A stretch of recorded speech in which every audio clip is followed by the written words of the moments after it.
Assalamualaikum warahmatullahi wabarakatuh. Perkenalkan, nama saya Mahfud Zain Sa'bani, mahasiswa Undira, ingin mempresentasikan hasil tugas besar Auditing 2 dengan judul Tipe Audit, Kepastian Mutu, dan Sejarah Audit Mutu. Di sini ada definisi audit mutu. Definisi audit kepastian mutu. Menurut the International Standard for Terminology in Quality Management (ISO 8402), audit mutu merupakan suatu pengujian yang sistematis dan independen untuk menentukan apakah aktivitas mutu dan hasil sesuai dengan pengaturan yang direncanakan, dan apa pengaturan tersebut dapat diimplementasikan secara efektif dan cocok untuk mencapai tujuan. Tujuan utama audit kepastian mutu ini adalah untuk memberikan keyakinan bahwa organisasi atau perusahaan yang menjalankan kegiatan dalam proses yang sesuai dengan standar mutu yang telah ditetapkan. Dalam konteks pendidikan, misalnya, audit kepastian mutu ini berfungsi untuk memastikan bahwa institusi pendidikan, kurikulum, metode pengajaran, serta hasil pembelajaran memenuhi standar yang ditentukan oleh lembaga akreditas atau peraturan pemerintah. Selanjutnya ada 6 tipe audit kepastian mutu.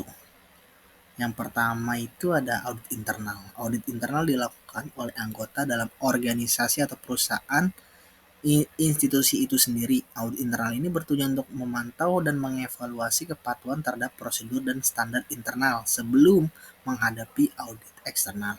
Biasanya audit internal ini juga membantu perusahaan atau organisasi dalam mengidentifikasi area perbaikan dan mempersiapkan diri untuk audit eksternal. Yang kedua itu ada audit eksternal. Audit eksternal dilakukan oleh pihak luar seperti badan akreditas, pemerintah, atau lembaga sertifikasi independen. Audit ini berfungsi untuk memberikan penilaian objektif dari pihak ketiga mengenai apakah organisasi atau perusahaan ini memenuhi standar nih yang dipersyaratkan. Audit eksternal juga seringkali juga menjadi syarat untuk memperoleh akreditas atau sertifikasi mutu. Yang ketiga itu ada audit sistem. Audit sistem adalah audit yang berfokus pada sistem manajemen mutu secara keseluruhan, termasuk kebijakan, prosedur, dan proses yang mendukung kualitas. Audit ini bertujuan untuk menilai efektivitas sistem manajemen mutu dalam mencapai standar mutu yang diinginkan. Yang keempat ada audit kepatuhan. Audit kepatuhan memastikan bahwa semua proses dan prosedur dilakukan dalam organisasi atau perusahaan sesuai dengan peraturan dan standar eksternal yang berlaku. Audit ini biasanya berfokus pada kesesuaian regulasi dan kepatuhan terhadap hukum yang diterapkan dalam industri atau sektor tertentu. Yang kelima yaitu ada audit produk atau layanan. Audit produk atau layanan berfokus pada kualitas produk atau layanan akhir yang diberikan kepada pengguna atau pelanggan audit. Audit ini menilai apakah produk atau layanan tersebut memenuhi standar mutu yang ditetapkan. Yang keenam itu ada audit proses. Audit proses mengkaji sesuai efisiensi setiap proses yang berlangsung di dalam perusahaan. Audit ini bertujuan untuk mengidentifikasi ketidakefisien dalam proses yang dapat mempengaruhi mutu produk atau layanan. Selanjutnya, sejarah audit mutu. Konsep kualitas pertama diperkenalkan dalam industri manufaktur pada awal 1900-an, khususnya dalam industri otomotif. Pada masa ini, inspeksi produk dilakukan untuk memastikan kualitas sesuai standar yang diharapkan. Frederick Winslow Taylor memperkenalkan scientific management untuk meningkatkan efisiensi yang turut mengurangi kontrol kualitas industri. Revolusi industri ini memisahkan fungsi produksi dan inspeksi, sementara standar spesifikasi mulai diterapkan sebagai acuan kualitas. Pada tahun 1920, Walter R. Silver memperkenalkan statistik proses kontrol atau SPC yang menjadi tonggak penting dalam pengendalian mutu berbasis data.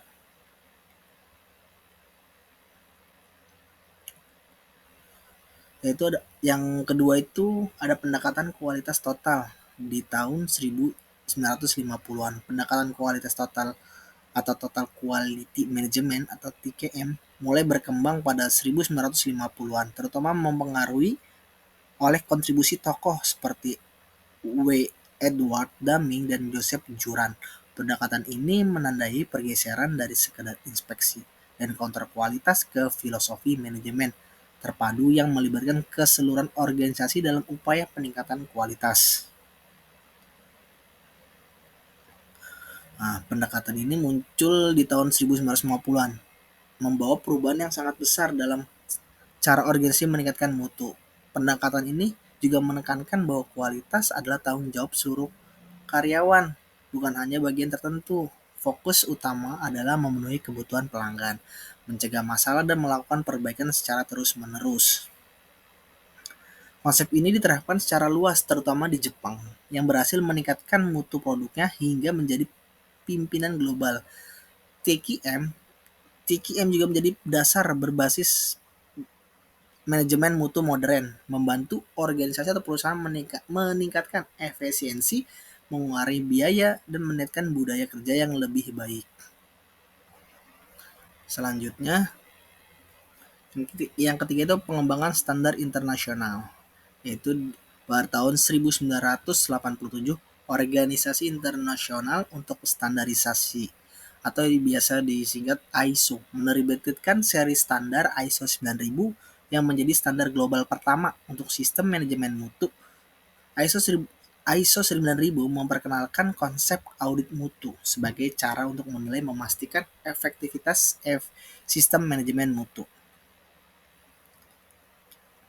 Nah, ISO ini memainkan peran penting dalam meningkatkan kualitas produknya dengan layanan tingkat global. Dengan adanya standar ini, perusahaan di seluruh dunia dapat memastikan bahwa produk mereka memenuhi kriteria kualitas yang seragam dan diterima secara internasional. ISO 9000 ini menekankan pendekatan berbasis proses untuk manajemen mutu yang membantu perusahaan meningkatkan efisiensi dan konsistensi. Sertifikat ISO 9000 ini memberikan kepercayaan kepada pelanggan dan mitra bisnis, membuka akses pasar global, dan membuktikan komitmen perusahaan terhadap kualitas. Pengembangan standar ini tidak hanya meningkatkan kualitas global, tetapi juga memberikan keuntungan kompetitif bagi perusahaan yang memenuhinya. Selanjutnya, audit mutu modern dan penggunaannya lintas sektor, yaitu pada tahun 1990-an, audit mutu tidak hanya diterapkan di sektor manufaktur, tetapi juga merambat ke sektor jasa, pendidikan, kesehatan, dan pemerintahan. Audit mutu tidak hanya digunakan untuk kepatuhan terhadap standar, tetapi juga untuk meningkatkan berkelanjutan. Audit mutu modern telah berkembang dari sekedar pemeriksaan kualitas produk menjadi suatu proses yang lebih komprehensif yang mencakup keseluruhan sistem. Dengan adanya teknologi baru, audit kini menjadi lebih cepat dan efisien dan lebih berbasis data. Selain itu, penerapan audit mutu lintas sektor menunjukkan bahwa kualitas bukan hanya penting dalam manufaktur, tetapi juga krusial di dalam sektor jasa, kesehatan, dan teknologi. Organisasi sekarang lebih mengutamakan perbaikan berkelanjutan, kepuasan pelanggan, dan pengelolaan risiko sebagai dari strategi kualitas mereka. Selanjutnya, definisi ISO atau International Organization for Standardization adalah organisasi non-pemerintah yang berfokus pada pengembangan standar internasional yang diterapkan di berbagai industri. Standar ini membantu perusahaan meningkatkan kualitas dan mempermudah perdagangan internasional dan menciptakan aturan yang diakui secara global. Dengan adanya standar ISO, perusahaan dapat lebih mudah bekerja sama lintas negara dan memenuhi kebutuhan pelanggan dengan baik.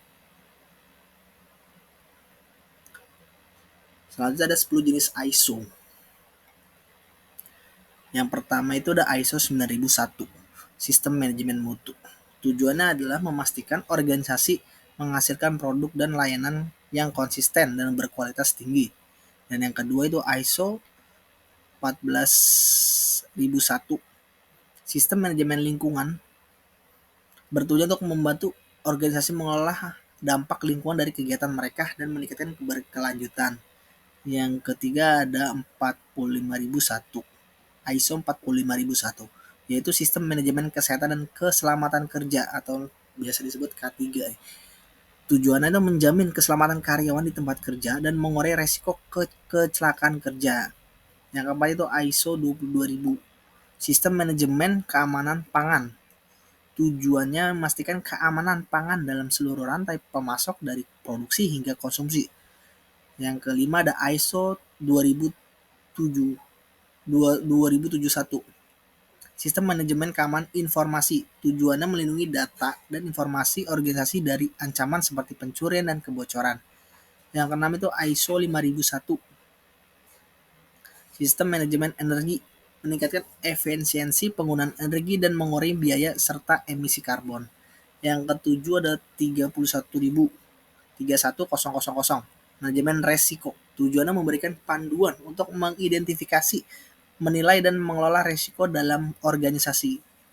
Yang ke-8 itu ada ISO 13485, Sistem Manajemen untuk Peralatan Medis. Ini bertujuan ini untuk memastikan keamanan dan mutu dalam pembuatan peralatan medis. Yang ke-9 yaitu ISO 26000 atau Panduan Tanggung Jawab Sosial, yaitu membantu organisasi berkontribusi pada pembangunan berkelanjutan melalui praktis bisnis yang etis.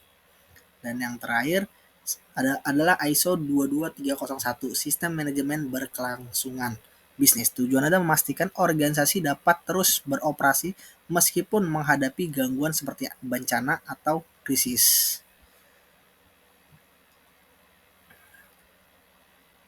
Kesimpulannya, ISO mencakup berbagai standar internasional yang dirancang untuk membantu organisasi meningkatkan kualitas, efisiensi, keamanan, dan berkelanjutan di berbagai bidang. Mulai dari ISO 1900 tadi, ada ISO 14001 sebagai menjaga lingkungan, hingga ISO 27001 untuk melindungi keamanan informasi. Masing-masing standar memberikan panduan yang jelas sesuai kebutuhan organisasi dan perusahaan dan organisasi. Standar ini tidak hanya membantu organisasi memenuhi regulasi, tapi juga meningkatkan kepercayaan pelanggan, mengelola resiko, dan memastikan berkelanjutan operasionalnya. Dengan menerapkan ISO yang sesuai, organisasi atau perusahaan dapat mencapai kinerja yang lebih baik dan berkontribusi pada pembangunan global yang lebih bertanggung jawab. Ya, sekian dari saya, kurang lebihnya mohon maaf. Wassalamualaikum warahmatullahi wabarakatuh. Terima kasih.